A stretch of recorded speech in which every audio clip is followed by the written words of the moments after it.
Fala galera, beleza? Professor Rodolfo Gracioli aqui com vocês. Mais uma dica no nosso canal do YouTube sobre a provinha do Detran de São Paulo. Provinha realizada pela FCC. Já gravei aqui um vídeo no nosso canal falando um pouquinho do perfil da Banca Fundação Carlos Chagas. E aqui eu venho para contribuir mais uma vez com algumas informações que eu julgo relevantes, conhecendo aí um pouquinho da banca da FCC e sabendo aí do que seria um provável tema para sua prova. Antes de qualquer coisa, peço para que a gente consiga impulsionar, continue esse nosso projeto aqui. Você deixe o seu like, curte o vídeo, comenta, compartilha, se inscreve no nosso canal, ativa as notificações aí para receber esse conteúdo de qualidade, sempre preparado com muito carinho. Tudo bem? Gente, uma das possibilidades de temas dentro de uma prova, conhecendo a FCC, é a cobrança, a exigência de uma discussão mais objetiva, próxima da área de atuação relacionada àquela instituição, aquele órgão, aquela entidade para a qual você presta o concurso. Pensando no Detran, não tem como a gente negligenciar o conhecimento sobre prováveis temas relacionados ao trânsito brasileiro.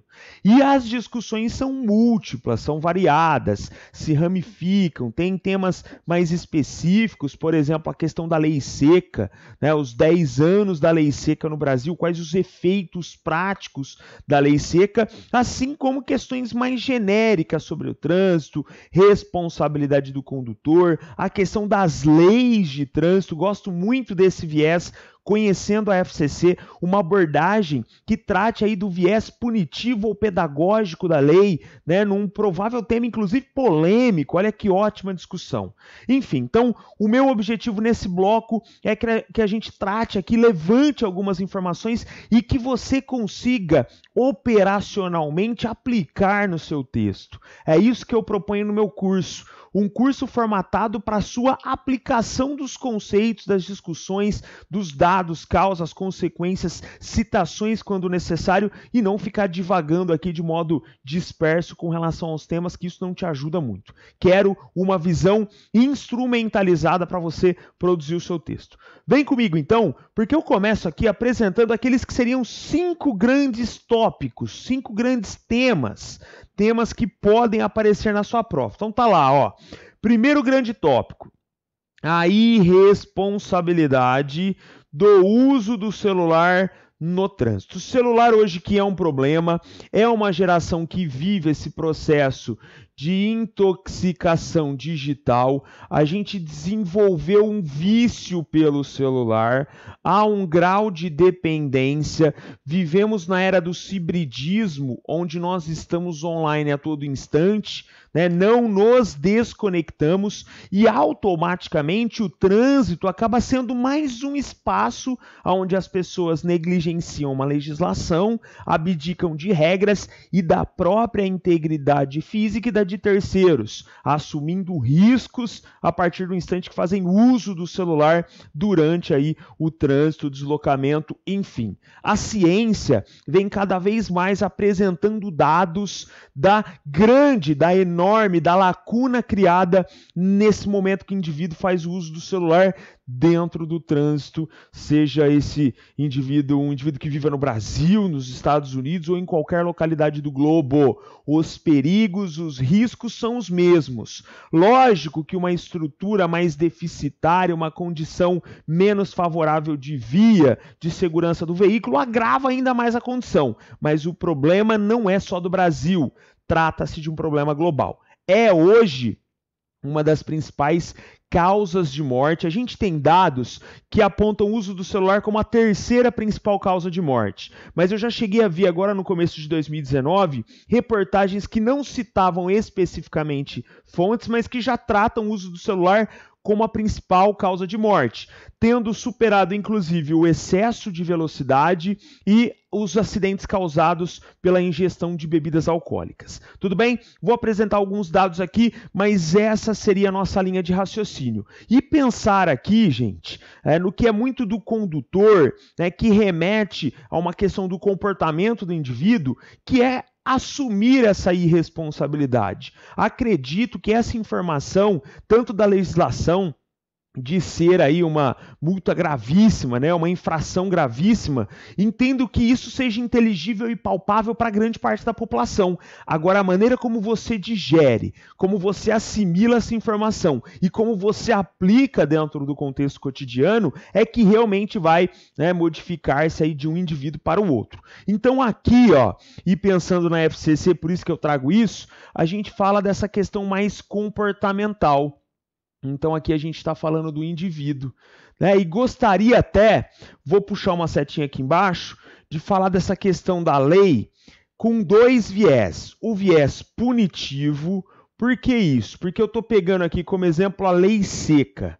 A lei seca. Gente, a lei seca, ela é vista como uma grande evolução dentro da questão de combater aí a relação álcool-direção no contexto brasileiro e é celebrada por outras nações, né, aclamadas por entidades, por organizações não governamentais, como tendo sido um grande passo de evolução para o enfrentamento e a consequente redução desses acidentes, né? Lógico, a gente não conseguiu erradicar, ainda existe uma ampla imprudência que também está associado aí ao próprio comportamento do indivíduo, que assume o risco, que sabe que a fiscalização ainda é falha, ainda é pífia, ainda deixa suas lacunas e acaba assumindo esse risco. Então esse seria um primeiro ponto aí importante para você pensar dentro do viés da punição. Lógico, existem brechas, mas a legislação ela vem para responder a anseios da população, às necessidades da população. E essa aqui hoje,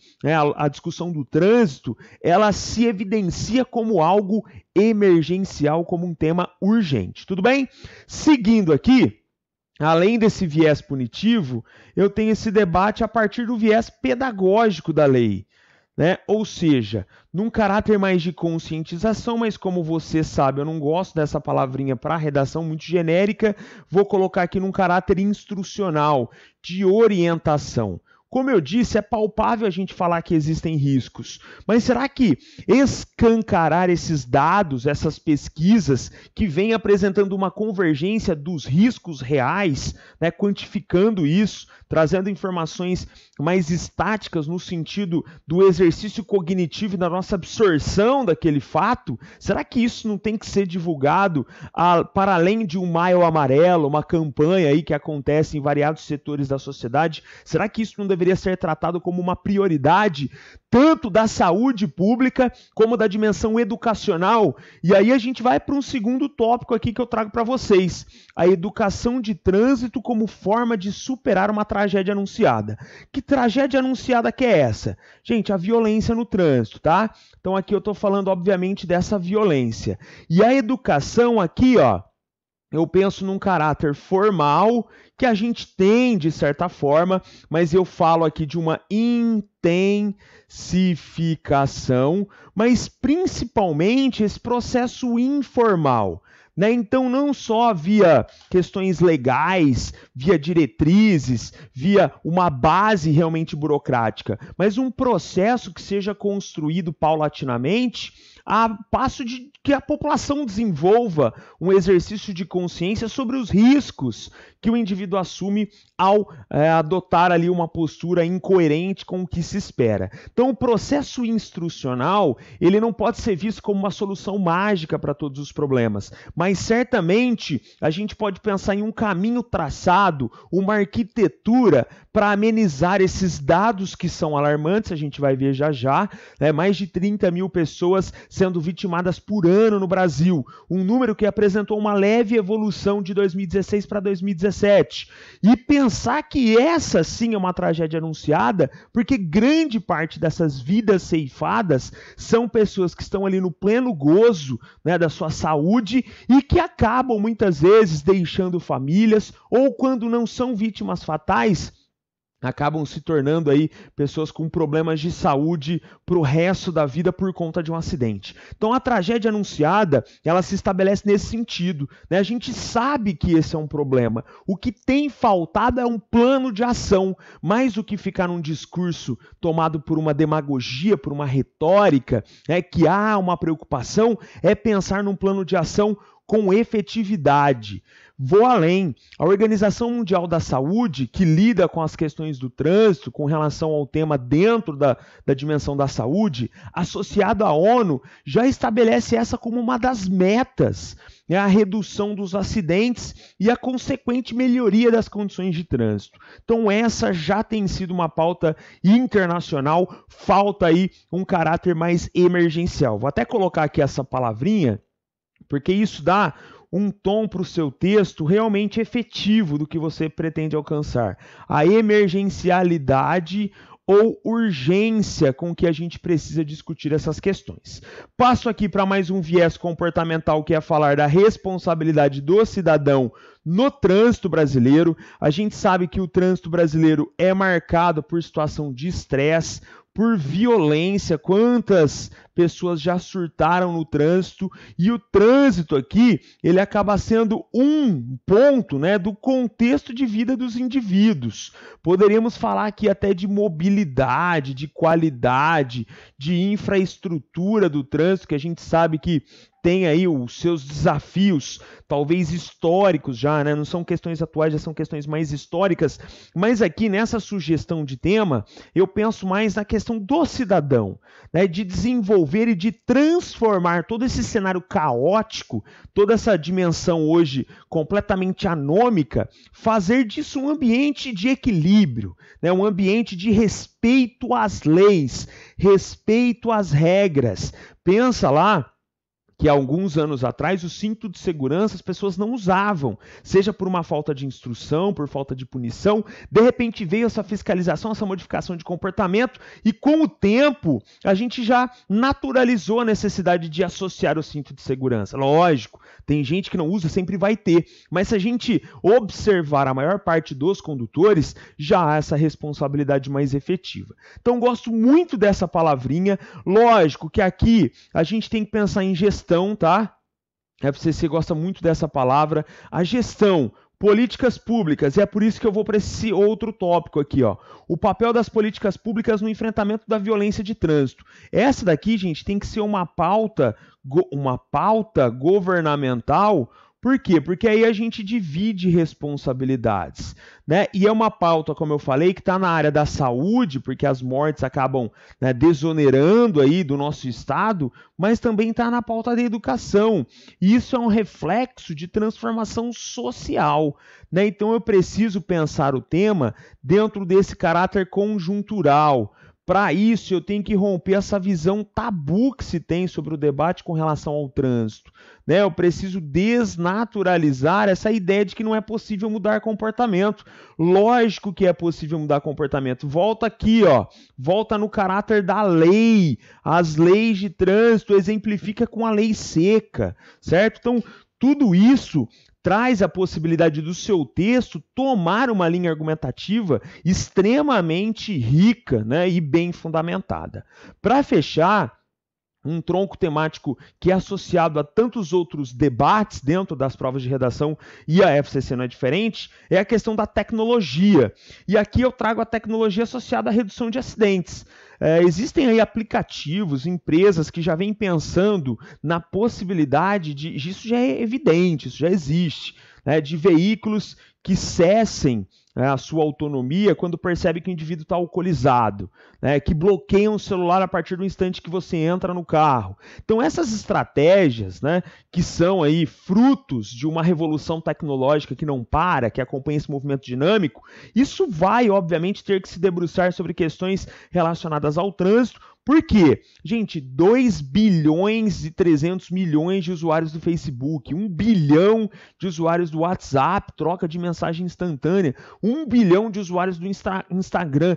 Essa vida facebookiana, whatsappiana ou instagrâmica, ela não cessa quando o indivíduo entra no carro, infelizmente, mesmo que ele saiba dos riscos. Então, já que não há esse compromisso ainda amadurecido por parte do cidadão, né, que assume ali o controle controle de um veículo, é preciso que a gente pense na tecnologia, trazendo respostas eficientes e coerentes com o nosso contexto, com a nossa realidade, para tentar impedir aí o número de vítimas, para reduzir esses problemas relacionados ao trânsito. Então, não deixaria de fora esse tronco temático tecnologia para esse nosso debate. Só para a gente evoluir aqui, ó, e para você perceber, eu falo que eu aprendo muito com as aulas de temas de redação, né? O nosso curso ele é construído dessa forma, com muita pesquisa para cada tema, né? Lógico que isso demanda muito no primeiro momento, mas na hora que eu vejo meu aluno ali reproduzindo isso na redação, entendo aquele notão, é alegria, é convite para o churrasco, é cerveja artesanal que eu recebo,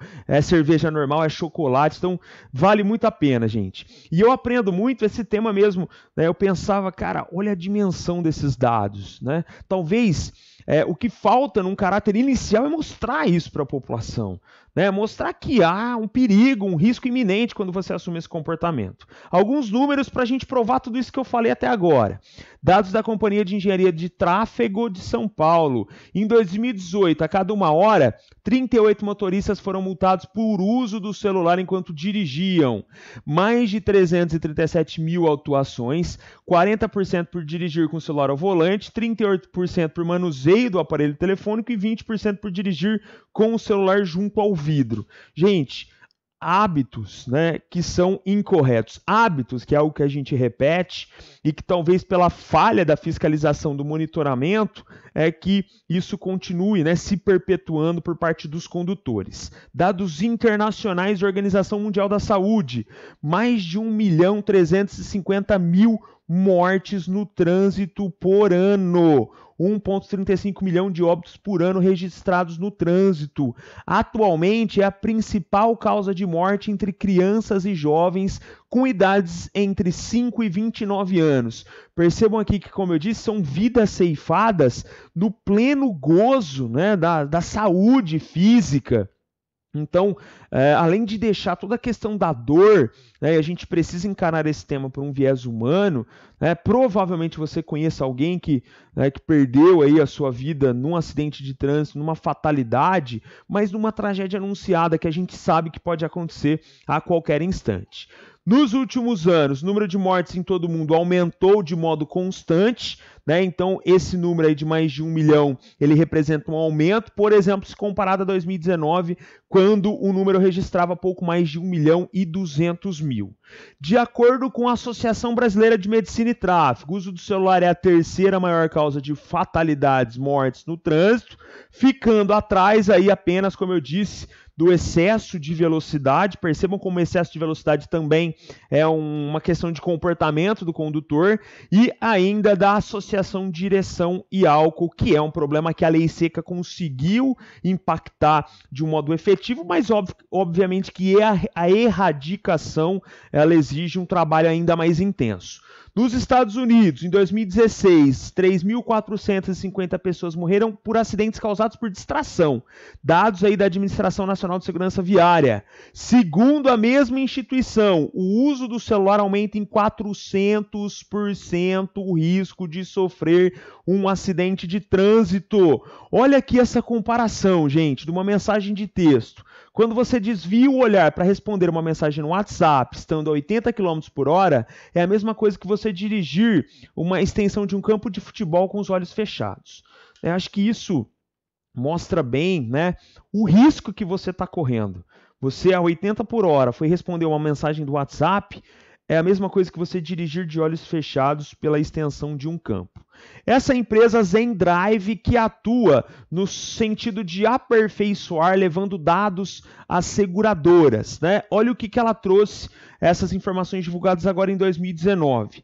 Em 2018, mais de 6 mil pedestres perderam a vida lá nos Estados Unidos por conta de motoristas que estavam sem a atenção necessária no volante e com atenção nesse dispositivo, no smartphone ou em qualquer outro aparelho. Por isso que a empresa já fala aqui de um comportamento e enquadra esses indivíduos como os phone addicts, que seriam os viciados em telefones. Segundo essas pessoas, 28% do tempo que dirigem, elas ignoram o trajeto, né? Porque elas acham estar no controle da situação. Essa é a falsa segurança que já é hoje, segundo a Zendrive, segundo esse levantamento, algo mais perigoso do que a associação álcool e direção. Então, por isso que eu falei que existem dados, eu não consegui achar nenhuma fonte. Eu achei uma reportagem do G1, né, da Globo, né, num programa televisivo que falava que é a maior causa já no Brasil, mas eu não achei isso sistematizado. Então, a gente fica com os dados que ainda são formais. Mas é uma tendência, gente, é uma tendência porque o celular faz parte do nosso cotidiano, porque você está no celular, está no seu momento de lazer, assistindo um vídeo, compartilhando um texto, recebendo um e-mail de trabalho, né? Então essa consciência que a gente deveria desenvolver para evitar esse tipo de situação. Ainda segundo os dados, há um aumento dos motoristas distraídos, né? E é um levantamento interessante, porque a Zendrive avaliou 257 milhões de quilômetros de direção de pessoas que usam a tecnologia. Mas alguns recortes da Zendrive. Ao mesmo tempo em que 93% das pessoas que admitem olhar constantemente o celular enquanto dirigem acham que estão extremamente ou bastante seguros os carros, 47% admitem que passam mais de 10% do tempo no volante ignorando o que se passa na rua. Os viciados em telefone são 9% mais lentos para começar a frear quando necessário, no reflexo você perde, né? 19% mais lentos para retomar a velocidade normal após frear e apresentam uma variação de 24% maior da distância que guardam do carro da frente. Lembra aí que esses imprevistos, né, uma frenagem mais abrupta pode acontecer. Falando um pouquinho do contexto brasileiro, né, e para a gente conseguir aqui engendrar, lembra que o dado estatístico na sua produção de texto é um recurso muito interessante, tá? Olha, esse número de 2017 é o número mais recente, né? A gente ainda não tem essa compilação fechada em 2018, então 2017 é o dado mais recente. 34 mil brasileiros morreram no trânsito, segundo dados do Ministério da Saúde. Uma média, gente, de 94 mortes por dia. 94 mortes por dia. É uma tragédia anunciada. E eu vejo, inclusive, muita indignação seletiva. Isso não desperta uma revolta, né? Pensa que, guardadas as devidas proporções, a carga emocional, sentimental, afetiva, pensa que um ataque terrorista muitas vezes vitima bem menos pessoas do que isso. E há uma hipersensibilidade para essas temáticas. O trânsito brasileiro é uma tragédia anunciada e mesmo assim a gente não vê a seriedade oferecida a esse tema. Taxa de morte em acidentes por grupo de 100 mil habitantes. Na Suíça, 2,6, Suécia, 2,8, Reino Unido, 2,9.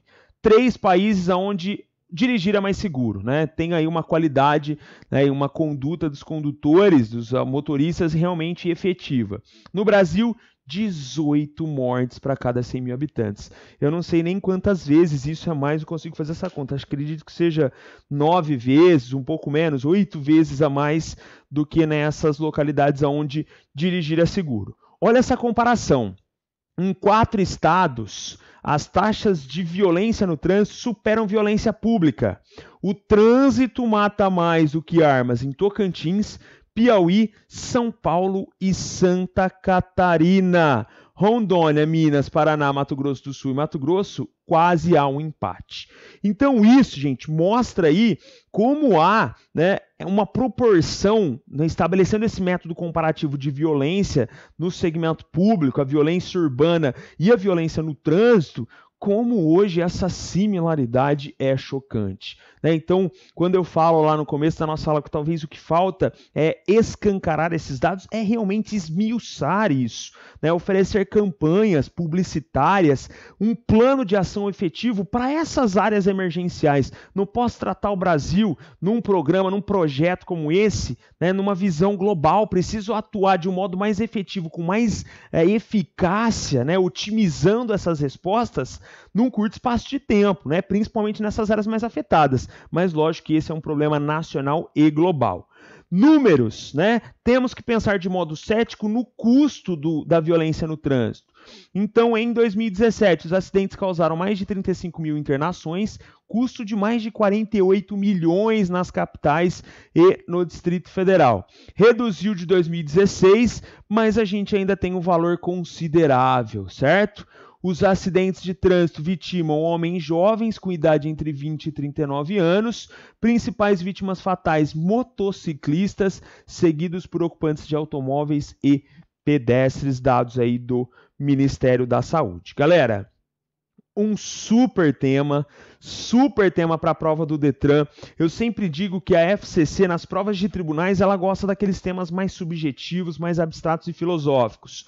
Geralmente, em provas que não são, né, necessariamente de tribunais, ela dá essa variada. Por isso que no nosso curso de temas de redação, curso regular, convido você para conhecer. As aulas acontecem mais ou menos nesse formato, né? Aqui a gente apresentou uma expansão muito rica de vários desdobramentos. Na nossa aula a gente trata, né, afunila para uma discussão e vai apresentando essa versatilidade crítica. Por isso que a gente no curso se preocupa tanto com as questões abstratas, subjetivas e filosóficas, como com esses temas mais objetivos, mais diretos e mais concretos, né, que eu chamo aí de conteudistas. Tudo bem? Convido vocês todos a seguirem as nossas redes sociais. Não esquece de deixar o seu like aqui no nosso canal. Isso impulsiona quando você curte, compartilha, comenta, quando você se inscreve. Tudo isso, né, cria uma dimensão dentro dessa ditadura do algoritmo para a gente levar esse conteúdo nosso adiante. Instagram, página no Face, enfim, o nosso site. Fique à vontade aí para conhecer esses nossos projetos. Satisfação, muito obrigado mais uma vez. Deixa aqui o seu comentário sobre o tema, o seu desabafo, o que você achou, o que você colocaria na redação, o que você acha interessante. A gente está aqui para essa constante evolução, para aprendermos junto, para com certeza produzir o melhor texto aí para a sua prova. Valeu, galera, forte abraço e até o próximo vídeo.